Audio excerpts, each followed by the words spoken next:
And Aries has a very intimate relationship with responsibility. Very quickly, in anyone who's born Aries, especially Aries Sun, oh, somewhere in your childhood, you either had to leave school, drop out of school, or whilst in school, participate in a whole bunch of other things that like pertain to adult things. Going through adult things too soon. Now responsibility is given, and then Aries will equally feel like they're the eldest. And so this idea of being the first starts, manifesting.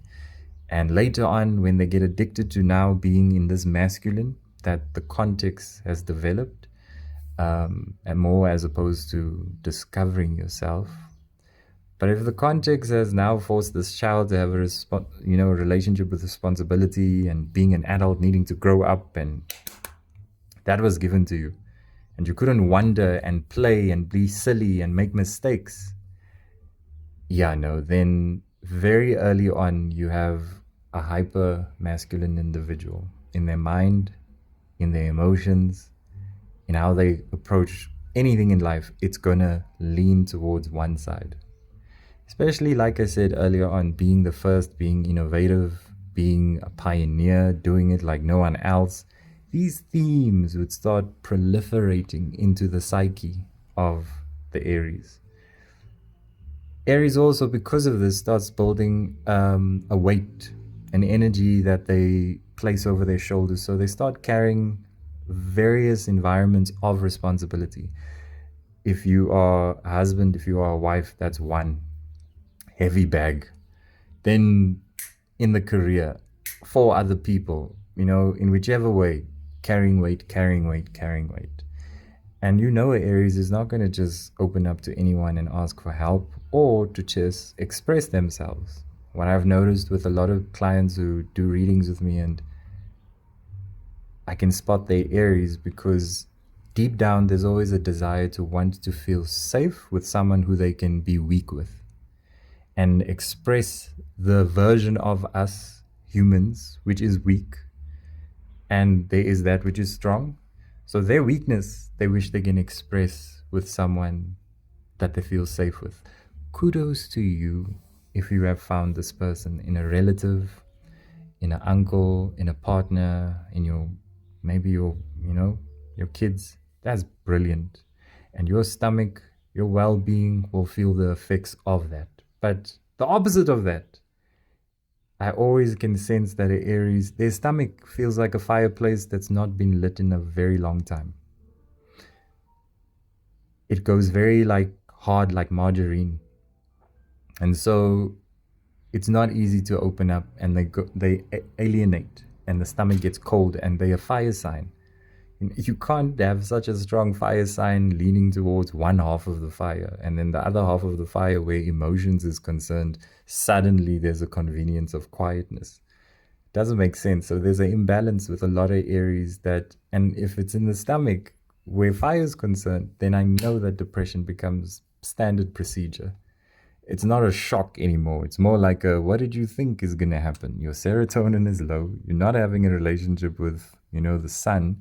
Your sleep is off. And then there's not that person to rely on or to talk to express the themes of how much you're carrying, and just to listen without needing to be told what to do, because that's a big thing for an Aries. They really respect people who listen to them.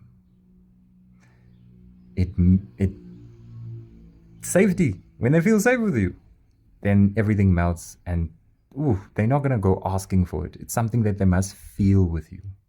And if they feel that with you, then brilliant. But with the Aries, it's rare. Like I said, they will always come across as someone that is very put together, and they're on their own and they're fine. Sometimes in what they choose as a career, it can make it worse, because then you really think, this person don't need nothing. Meanwhile, Aries is just looking for a big brother or big sister just to listen to, an uncle, and just get it all out and just, laugh with. They're very playful as well, just by the way. Very playful. Outside of that serious demeanor, walking around. Aries is hella childlike. Hella childlike. It's the flippin' fire sign. Sagittarius is the same way. Leo is the same way.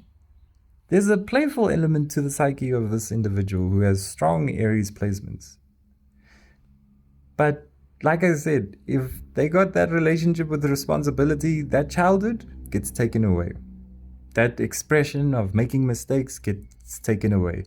Learning how to regulate through play gets taken away. Then they get stuck in this masculine parade that they.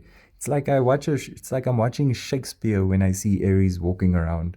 How they drive, how they talk, the advice and the medicine and the remedies they're always giving their co-workers. Hey, you must try this. You sick? Hey, yes, ginger and this and this and that. You say, hey, there's the Aries. Such a special sign.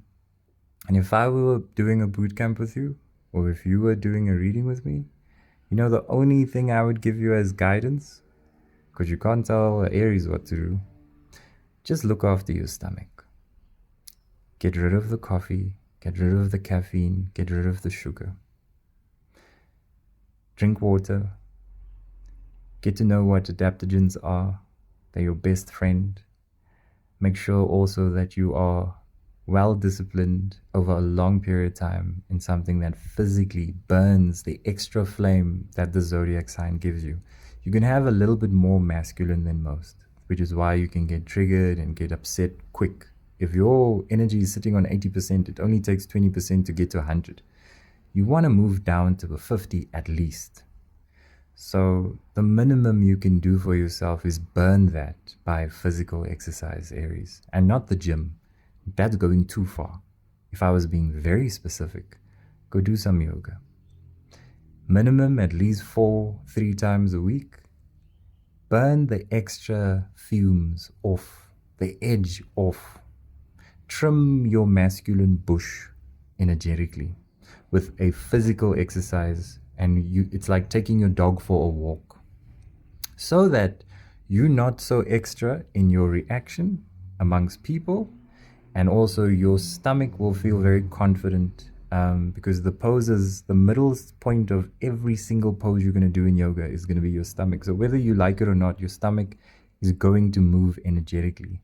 So even themes outside of the physical practice is going to start showing up as opportunities to let go. So flip and cry when you need to cry, Aries, because I know how flippin' emotional you are. You think I don't know? You just say the right combination of words and trigger the right memory with the Aries. Then you say, yeah, see, you cry like that because you don't practice crying. Now you sound like a flippin' car stuck in second gear. Say, Aries, don't have to cry like that. Practice, feel, and then let go. You're going to feel so good. Just my 2 cents. You don't have to believe me. There's too much nonsense on this internet anyways. You will feel whether this resonates. Nah.